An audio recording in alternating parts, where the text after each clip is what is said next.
L'invisible à l'œuvre. Fantômes et créativité.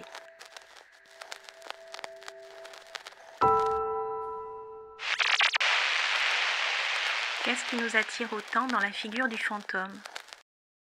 Est-ce la promesse d'une vie après la mort ou ce voile d'invisible qui vient effleurer notre réel? Le fantôme fascine par sa dualité, présence et absence, apparition et disparition. Un flou insaisissable qui sait hanter notre imaginaire sans jamais vraiment prouver son existence. Et pourtant, il vient, encore et encore.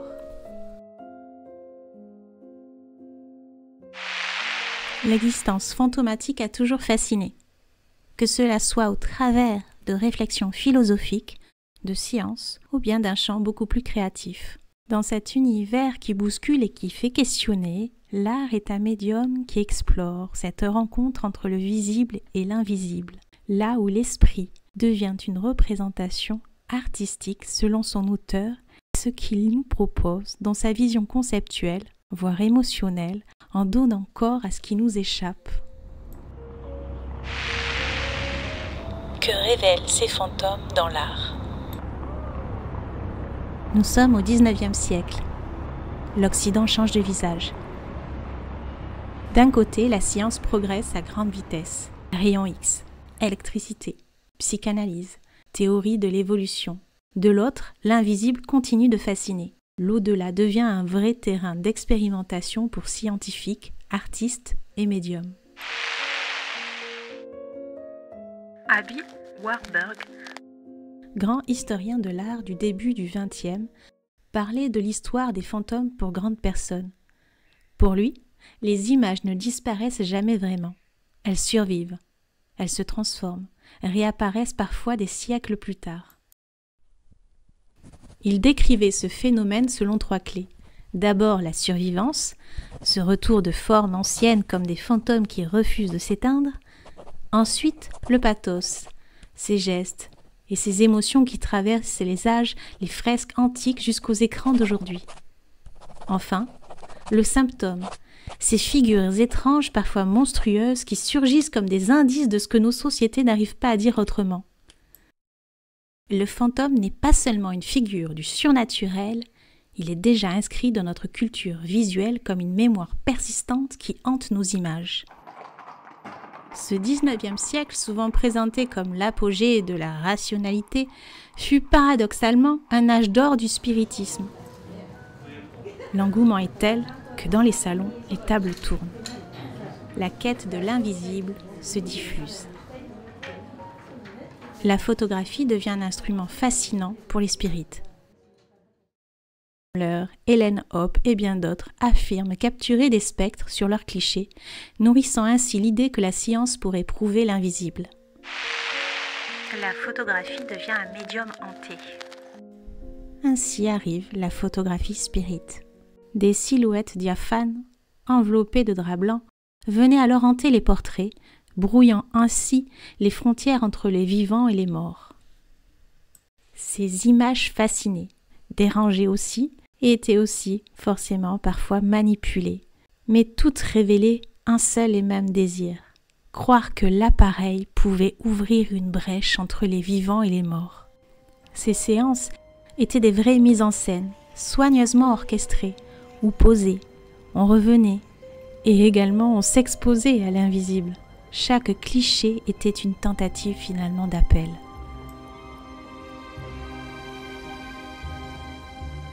Parallèlement, les nouvelles technologies comme l'électricité ou le télégraphe inspirent l'idée qu'il serait possible de communiquer avec l'au-delà, brouillant ces frontières entre science et magie.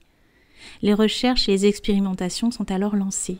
Des illusionnistes comme Robert Houdin ou le célèbre procédé de la Pepper's Ghost font apparaître des spectres sous les yeux du public, mêlant technique, émotion et émerveillement. Une silhouette lumineuse, invisible au public, se reflète alors sous la scène, dans une vitrine placée entre l'artiste et le public.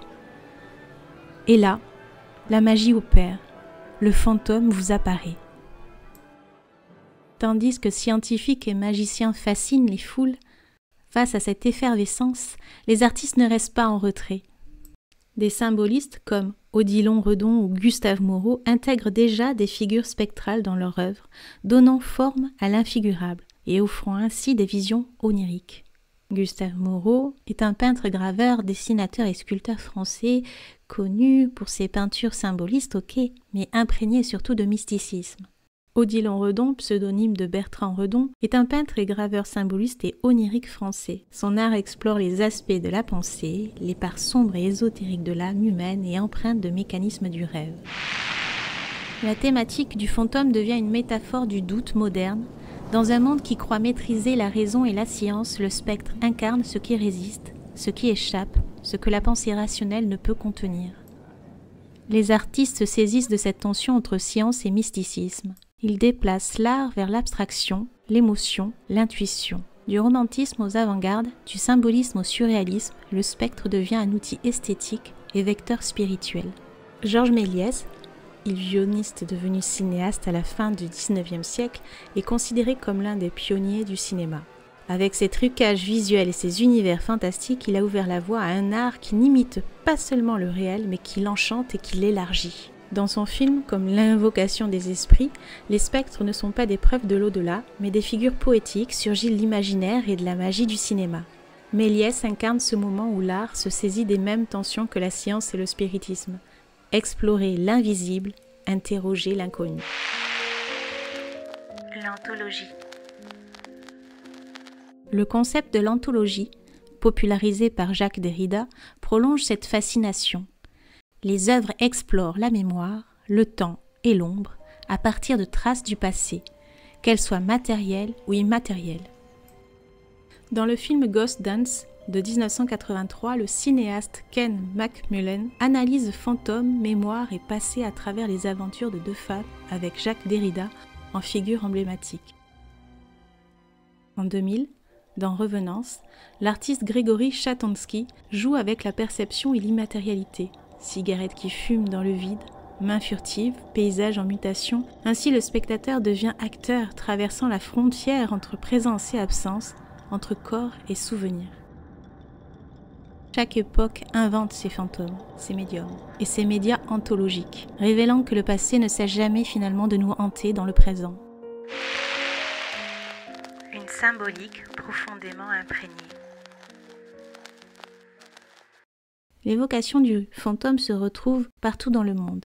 Je vous fais découvrir ici le fantôme d'Oyuki par Maruyama Okiyo. Il s'agit d'une peinture sur rouleau de soie datant de la seconde moitié du XVIIIe siècle. Elle représente un fantôme féminin aux couleurs pâles dont le corps se rétrécit en transparence. Elle a été décrite comme une image d'une beauté envoûtante. Selon une inscription sur un parchemin d'un ancien propriétaire, le sujet du tableau est l'amante de Maruyama, une geisha morte jeune. Son fantôme aurait rendu visite à l'artiste en rêve et l'aurait inspiré à peindre son portrait. Restons toujours en Asie et parlons toujours d'anthologie. Nous sommes le 11 mars 2011. Le Japon est frappé par un séisme, un tsunami et un accident nucléaire. Près de 20 000 vies sont brisées. Des milliers de familles profondément marquées. Dans les mois qui suivent, des survivants racontent avoir aperçu des présences, des voix familières, des silhouettes de proches disparus, des gestes furtifs dans des maisons silencieuses. Un père raconte avoir vu ses enfants sourire et lui dire « Pas de problème, bye bye ». Des chauffeurs de taxi évoquent des passagers qui disparaissent subitement, laissant pourtant leurs traces dans leur taximètre. Ces témoignages traduisent d'une conviction profondément ancrée. Les morts restent parmi nous, non pas comme un souvenir figé, mais bien comme des compagnons du quotidien, invisibles mais présents. Pour Jacques Derrida, c'est cette logique fantomatique qu'il nomme anthologie, qui brouille cette frontière entre la vie et la mort, le passé et le présent. Ces apparitions ne viennent pas pour effrayer, mais pour rappeler que chaque disparition est irremplaçable et que l'avenir ne peut se construire qu'en écoutant cette voix, la voix des disparus. Finalement, être hanté, ce n'est pas seulement croiser un fantôme, c'est vivre dans ce décalage des temps où le passé non résolu et les futurs avortés continuent d'influencer notre présent. Dans ce sens, la culture populaire est saturée de fantômes. mais pas tous de la même nature. Certains relèvent de la hantise, comme ces lieux ou objets où l'on sent une présence tangible, la mémoire des murs ou un esprit attaché à un événement précis. D'autres sont plus abstraits et relèvent de l'anthologie, ces spectres symboliques et culturels qui persistent dans nos imaginaires, nos récits et nos médias, et qui nous rappellent que le passé continue de résonner. Le fantôme est inspirant. En 2018, le musée du Quai Branly a présenté l'exposition Enfer et fantômes d'Asie, offrant un panorama fascinant sur plusieurs siècles et 10 pays d'Asie. Là-bas, les fantômes ne meurent jamais. Ils prennent des formes multiples. Ces images à la fois inquiétantes et poétiques ont inspiré bien des œuvres cinématographiques modernes, comme The Ring ou Ju-Hoon, où la mémoire des fantômes traditionnels s'invite dans le cinéma contemporain pour créer un imaginaire universel, capable de fasciner et d'émouvoir. Cette anthologie se manifeste très créativement dès l'enfance à travers des contes et des films d'animation, comme Scooby-Doo, ou encore la folle escapade que j'ai découverte il n'y a pas si longtemps que ça. Cela date de 1970. Je vous propose un extrait. You come with us. I'll play right here. Yes. There he goes.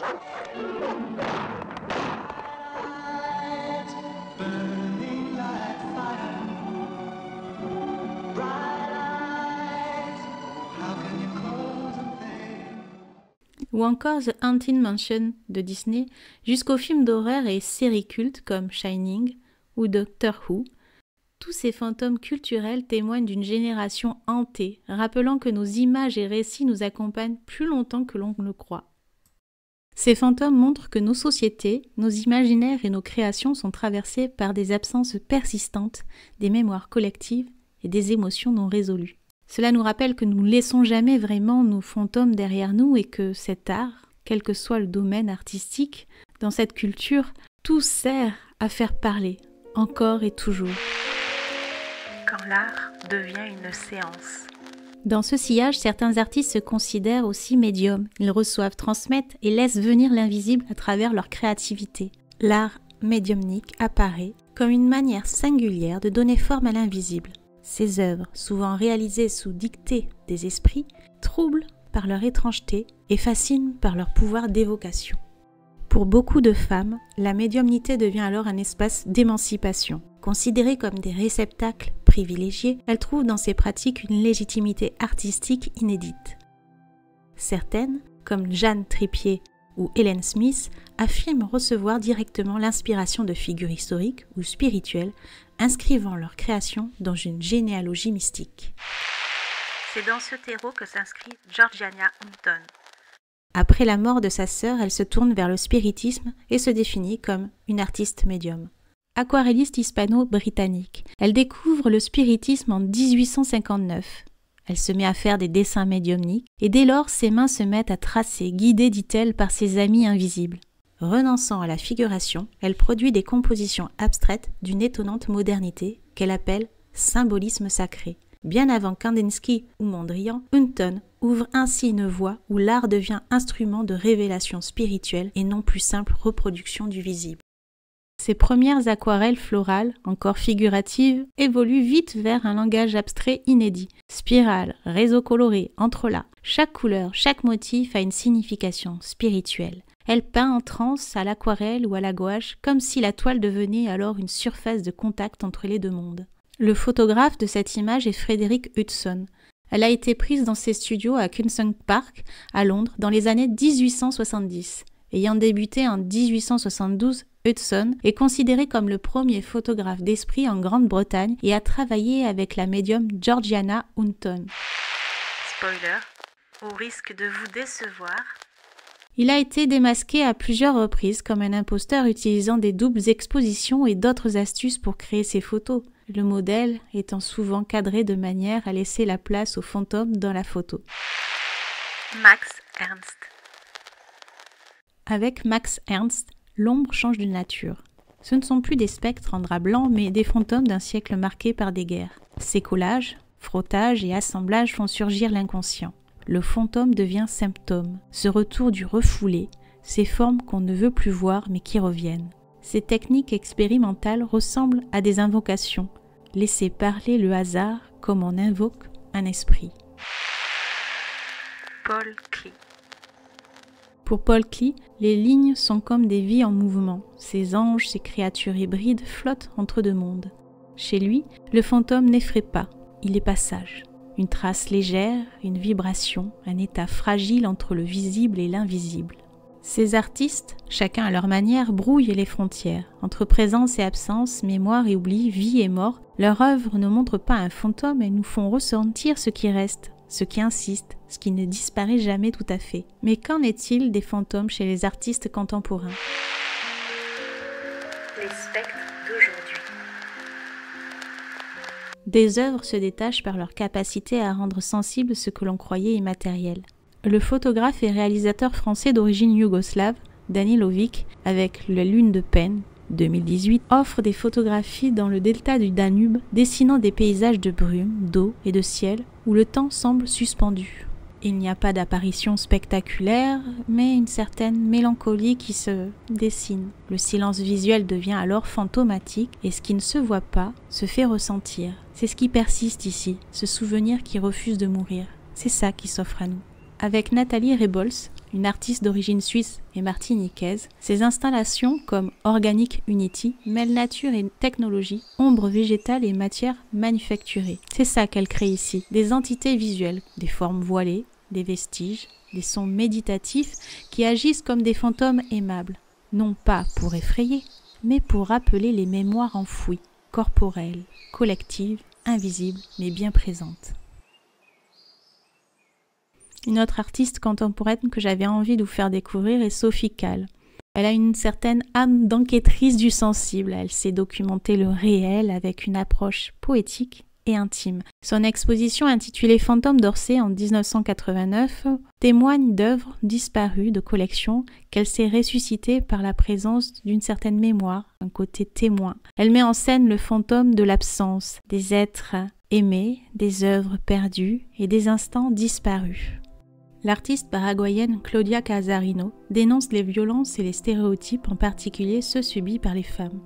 Ici, ces robes suspendues, ces vides de corps, deviennent alors des métaphores des disparitions forcées et des silences imposés, des empreintes, ici, fantomatiques revisitées. Une autre thématique avec Cornelia Parker, une artiste plasticienne britannique qui travaille sur le hasard, la destruction et la reconstruction. Avec Psycho Barn, de 2016, elle érige une maison rouge sur le toit du Met, inspirée à la fois des granges américaines et de la demeure de Psychose d'Hitchcock. L'installation mêle familiarité et inquiétante étrangeté. Elle questionne sur la stabilité des choses, la solidité des formes et la fragilité de nos repères. Chez Willie Doherty, un artiste irlandais qui travaille principalement la photo et la vidéo, questionne ces fantômes qui surgissent dans des paysages marqués par l'histoire. Dans Ghost Story de 2007, les images de lieux liés au conflit nord-irlandais, notamment Bloody Sunday, portent la mémoire traumatique des violences. Ryan Gander, artiste plasticien britannique, avec I Need Some Meaning I Can Memorize de 2012, il installe 6 ventilateurs invisibles qui créent une brise dans une salle vide. Rien n'est montré, mais tout est ressenti.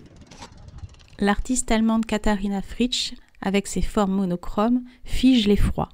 Dans Ghost and Pool of Blood, elle confronte le spectateur à une présence glaciale, une figure spectrale posée au bord d'une flaque rouge sang. L'artiste floridienne Angela Dean a une grande partie créé son travail autour de la mémoire. Elle a réalisé une série de portraits de fantômes que j'avais envie de vous faire découvrir ici, où elle peint à la main de vieilles photographies, donnant l'apparence d'esprit. Elle dit, à propos de ces photographies de fantômes, « Des photographies retrouvées, pas forcément perdues, mais retrouvables. Une histoire contenue dans un instantané. Je mets de la peinture sur le papier et, ce faisant, je transforme le spécifique en abstrait. Le visage devient fantôme, la personne devient un réceptacle, et le réceptacle est ouvert à la possession.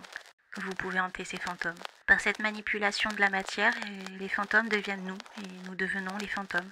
Nous devenons les fantômes de notre quotidien. » Avec Passage, 1996, la photographe Myriam Laplante transforme la mémoire en image spectrale. Par superposition et transparence, ces figures semblent se dérober au regard. Ce n'est pas le fantôme qu'elle montre, mais la sensation d'un souvenir qui résiste, persiste, une empreinte. Tous ces protocoles se sont transformés dans le temps, mais l'élan demeure. Sur YouTube, TikTok ou les forums en ligne, des milliers et des millions d'internautes scrutent aujourd'hui des vidéos dites paranormales, silhouettes dans un couloir, voix captée par un magnétophone, ombre furtive devant une caméra de surveillance et bien d'autres images. En conclusion, tous ces protocoles se sont transformés dans le temps, mais l'élan demeure. On le voit bien sur YouTube, TikTok et encore toutes ces expositions créatives avec ces artistes. Le fantôme ne se limite pas alors aux légendes. Il habite notre part invisible de notre expérience humaine, un souvenir qui revient, un silence qui pèse et une mémoire collective qui nous relie tous. Dans l'art, le fantôme ne délivre pas de réponse, il fait surgir plutôt des questionnements qui sommeillent en chacun de nous. Être hanté, c'est peut-être accepter de ne pas oublier. Créer, c'est faire revenir autrement. La véritable puissance de ces images réside dans leur capacité à nous rendre médiums de notre propre histoire. L'art ne se contente pas de représenter, il révèle et réveille une vérité du monde autrement voilée. Dans ce sens, les fantômes deviennent des vérités latentes, prêtes à se dire. Tous ces artistes nous enseignent une chose essentielle, accueillir ce qui insiste, donner une forme à ce qui n'en a pas et offrir une place aux traces qui continuent de nous habiter. La mémoire n'est pas figée, elle circule entre corps et esprit, entre passé et présent. Les images hantées ne sont pas des souvenirs figés mais des suspensions dans ce temps, des éclats qui infusent dans notre présent. Ainsi, la thématique du fantôme n'est pas seulement l'autre monde, il est notre monde intérieur, celui où chaque mot manquant, chaque absence continue de nous parler. Cela nous rappelle l'essentiel de l'existence, cela nous rappelle notre mortalité et la force aussi des liens. Certains mystères ne sont pas faits pour être résolus, mais pour nous habiter et nous transformer. Ainsi, le véritable fantôme n'est peut-être pas celui que l'on croit, et il n'est peut-être pas non plus venu d'ailleurs. Créer ainsi, c'est donner une forme à ce qui résiste à être dit, et regarder devient alors cette capacité à être le médium de sa propre mémoire. Peut-être que la puissance de ces images ne réside pas dans ce qu'elles montrent, mais dans ce qu'elles éveillent en chacun de nous. Alors ce fantôme nous fascine parce qu'il nous confronte aussi à notre propre temporalité, à cette matérialité du corps, à ce qui pourrait subsister en nous, après. Comme dans toutes ces pratiques artistiques, quel que soit le domaine concerné, le fantôme continuera de hanter nos rêves, nos œuvres et nos esprits. Cette image du fantôme ne relève pas d'une tendance passagère, mais finalement d'une résonance intemporelle. Ce que nous appelons fantôme n'est peut-être pas seulement la survivance des formes ou la mémoire des disparus, mais aussi la preuve que l'imaginaire n'a jamais de fin. Ces images, ces traces, ces voix qui traversent les siècles ne reviennent pas pour nous hanter. Elles reviennent pour nous rappeler que nous faisons nous-mêmes partie d'une longue chaîne. Chaque génération reprend, modifie et réinvente.